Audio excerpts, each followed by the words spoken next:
ଆମର ଗୋଟେ ମୂଲିଆଟେ ଆଇଲା ଏବେ ମାଟି କାଢିବାକୁ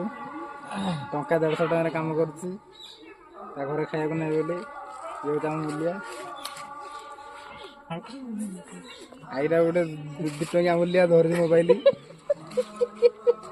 এই জিনিসটা রাগি যাইছি কিন্তু কইপারুনি আউ গোটে জিনিস কহিলা বেলু সেই নোটরে কথাটা আউছি মানে সেটা এবার রাগি যাইছি কইপারুনি আউ ধর কহিলা বেলু সেই টাইপর কথাটা পড়ে আসছি তার যাহা কইলা কেডা 150 ଟଙ୍କା ନଉଛ ଟିକେ ଦୂରକୁ ଯାଇକି ରେକର୍ଡିଂ କର ଦୂରକୁ ଦୂରକୁ ଦୂରକୁ ଏଇରା କୋଡା ଆସିଲା ମୁଁ ସବୁ ନିକେଇଥିଲି ପୁରା ନିକେଇଥିଲେ ଆଉ ଗୁରେ ଉଠିଛି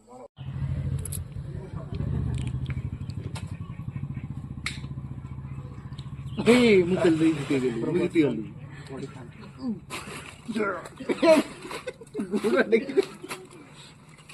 କହିଲା ଭଲ ନହେଲେ ଛାଡ଼ିବନି କହୁଛି ହେଲା ସେମିତି ନାହିଁ ମୁଁ କର ମୁଁ କରୁନ ମୁଁ ମାଇଲା ବେଳକୁ ଏମିତି ଥେକିବ ହେଲା ଏମିତି ହେଲା ଏଇ ହାତରେ